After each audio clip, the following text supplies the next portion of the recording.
AudioJungle.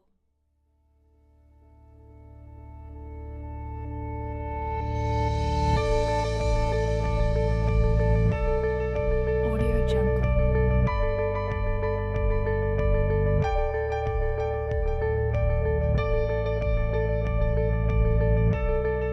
AudioJungle. Welcome to the Book of the Month podcast. When I was a kid, I always had a secret passion to start a book club. In school, there were many books that we were forced to read and write papers on, but there were rarely any books that we could discuss. My name is Jen, aka the Philorican, and this is the passion behind this podcast. I want to discuss my top takeaways, questions, and epiphanies with you. I want to inspire you to pick up one of these books or suggest a book that I may be missing out on. For this month, I wanted to expand and work on breaking some bad habits and creating new ones. When I first started my journey, I reached out to my best friend for some support. She is actually the one who gave me this book, Adventures for the Soul by Shannon Kaiser.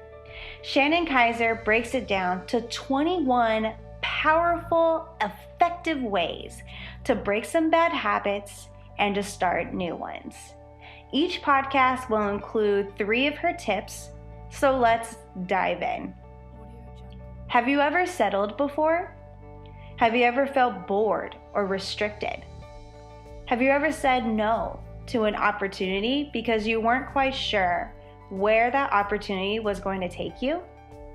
Sometimes in life, our dreams are going to take us to places that we have never been before.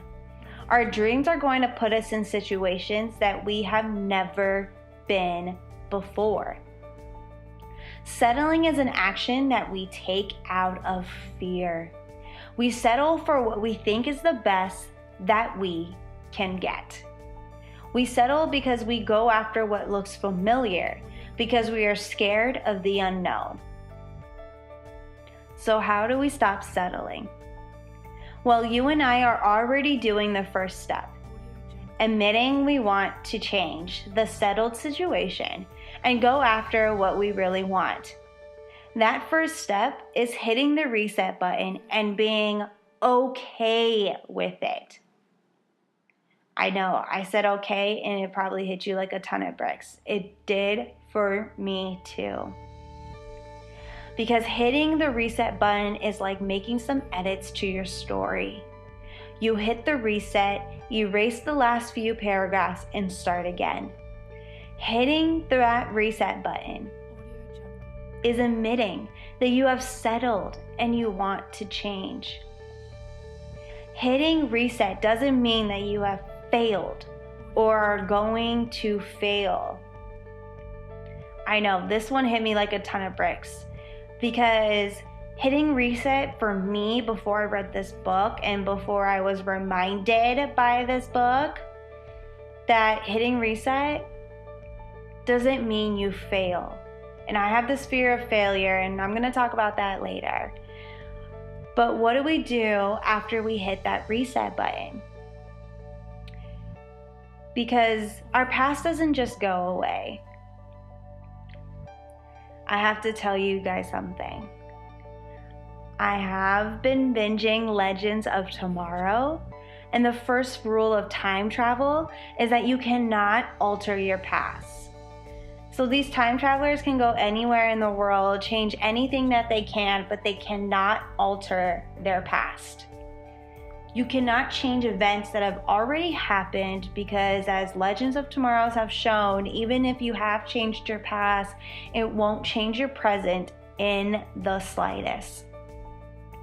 Hitting reset doesn't erase your past, but gives you the chance to change your future. So what do we do with our past? What do we do with those issues that we have gained from our past experiences? We got to break up with our issues.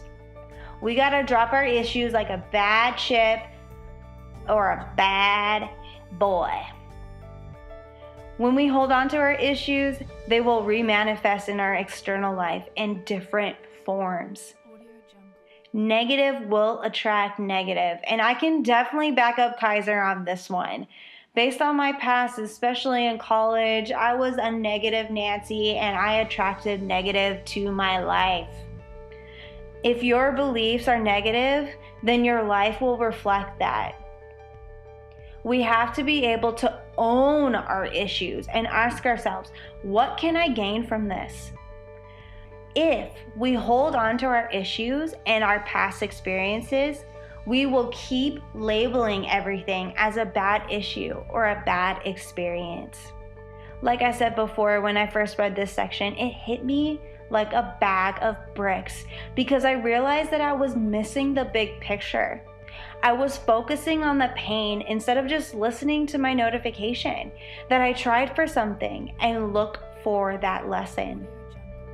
I was focusing on the hurtful experience instead of making a change. Which brings me to the next step. Free your feelings. I mentioned in the last book of the month that feelings are just notifications.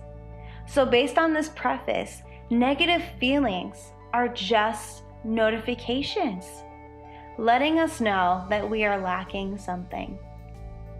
And just like physical notifications like hunger, thirst, or rest, emotional notifications are just notifying us to spend more time with the last person that you want to hang out with.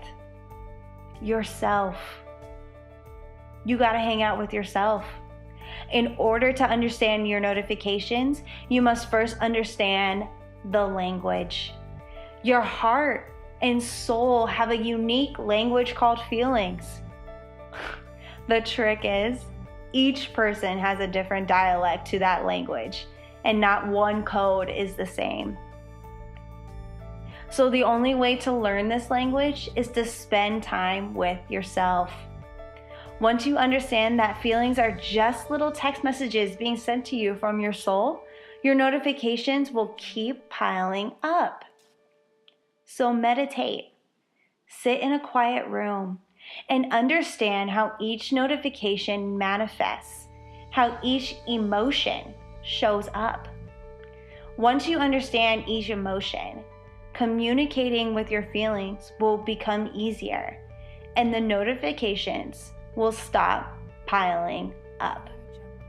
Thank you for tuning in to this Book of the Month podcast. The next podcast will be released on Thursday at 8 a.m. And I'll catch you guys next time.